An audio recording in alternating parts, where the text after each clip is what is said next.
আসসালামু আলাইকুম গাইস। তো কী অবস্থা সবার? আজকে আমি চলে এলাম আরও নতুন একটি ব্লগ নিয়ে।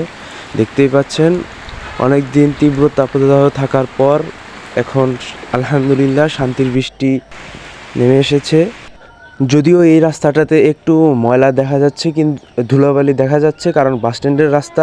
কিন্তু তারপর অন্য যে রাস্তাগুলো রয়েছে, অলিগলি, তারপর ছোট রাস্তা, সেগুলোর ধুলাবালি মানে নেই বললেই চলে এখন। আগে এই রাস্তাগুলো দিয়ে হাঁটা যেত না একদম, মানে অনেক দিন একটানা বৃষ্টি না হওয়ার পর আর যা হয় তাই তাই আর কি। মানে এখন আলহামদুলিল্লাহ অনেকটাই ভালো। এখন বিকেলে প্রাইভেট পড়ে বাসায় ফিরছিলাম, আর রাস্তার বৃষ্টি পরবর্তী পরিবেশটা উপভোগ করছিলাম। আর এদিকে তুহিন আজকে মুখ দেখাতে লজ্জা পাচ্ছে। আর পরবর্তী দিন সকালে ছাদে আসার পর এই দৃশ্যটা দেখা যে মিস করি নাই, তাতে আলহামদুলিল্লাহ। কারণ এসে দেখি যে শীতের দিনের মতো কুয়াশায় ছেয়ে গেছে চারিপাশ, আপনারা দেখতেই পাচ্ছেন। আর ভিউটা জাস্ট অসাধারণ একদম, মানে কি বলবো, আপনাদের ভালো মতো দেখাতে পারছি না ফোনের ক্যামেরায়। আর এই বৃষ্টি হওয়ার পর গাছপালা, পশু, মানুষের পাশাপাশি এই গাছপালা, পশু পাখি সবাই যেন নতুন করে একদম প্রাণ ফিরে পেয়েছে, একদম সজীব হয়ে উঠেছে। বৃষ্টি এর আগেও হয়েছিল রাতের বেলা দু একদিন, মানে ভালোভাবে হয়নি, কিন্তু বাতাস চলছিল, অনেক অনেক বাতাস ছিল, মানে একদম ঠান্ডা কনকনে শীতের মতো অবস্থা হয়ে গেছিল। মানে দেখুন, আল্লাহ তাআলা চাইলে কি না পারেন, আল্লাহ তাআলা চাইলে সবই পারেন। কিছুদিন আগে মানে গরমের ঠেলায় সবাই হাঁসফাঁস করছিল, একদম তীব্র তাপদাহর কারণে সব কিছু, মানে স্কুল কলেজ সব বন্ধ দিয়ে দিচ্ছিল। কিন্তু আবার এখনই দেখুন, মানে বাতাস চলছে, অনেক পরিমাণে বাতাস থাকার কারণে আর বৃষ্টি হওয়ার কারণে পরিবেশটা এতই শীতল হয়ে গেছে যে রাতের বেলা আপনার ঘুমানোর সময় ফ্যান প্রয়োজন পড়ছে না, আর বরঞ্চ আপনার আরও একটা কাঁথা গায়ে দেওয়ার প্রয়োজন হচ্ছে। সব জায়গায় যে এক অবস্থা তা নয়, আমি আমাদের এখানকার অবস্থা দেখে সেটা বুঝালাম।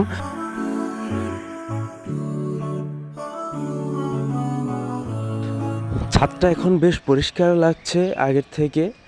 আগে ধুলো ময়লা ছিল, আর আবার একদিকে দেখছি যে কিছু কিছু জায়গায় মানে পানি জমে আছে এখনও। এখানকার পানি দেখা যাচ্ছে বের হতে পারছে না, তো দেখি এখন কি করতে পারি। এভাবে যদি ছাদের কোনায়, আঙিনায় মানে পানি জমে থাকে, চেষ্টা করবেন এগুলোকে মানে দ্রুত মানে সরিয়ে ফেলার জন্য। কারণ এভাবে পানি জমে থাকলে বা একটা টবে বা কোনো কৌটার মধ্যে যদি পানি জমে থাকে, সেখানে দেখা যায় যে অনেকগুলো মশার বংশবিস্তার হয়, সেখান থেকে আর কি মানে ডেঙ্গু হতে পারে, হয়ে যেতে পারে। তো আপনারা একটু সাবধান থাকবেন এভাবে আর কি। আমি চেষ্টা করছি মানে পানিটা যাতে বের হয়ে যায়, আর কিন্তু এটার ছিদ্রটা একটু মানে মানে তেমন ভালোভাবে আসলে করার সময় বানানো হয়নি, যার কারণে ভালোভাবে যেতে পারে না।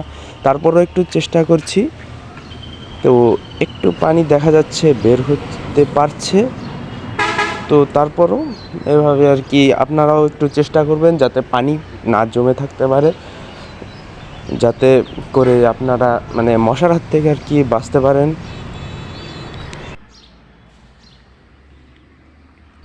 পানি আসলে এখানে ভালোভাবে যাচ্ছিল না, যার কারণে আমি পা দিয়ে ঠেলে ঠেলে এদেরকে আর কি মানে বার করছিলাম।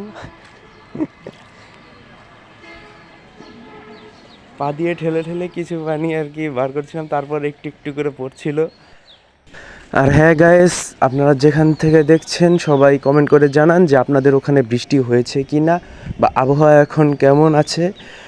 আর আজকের ভিডিওটি কেমন লেগেছে তা অবশ্যই জানাবেন। তো সবাই ভালো থাকবেন, ধন্যবাদ সবাইকে।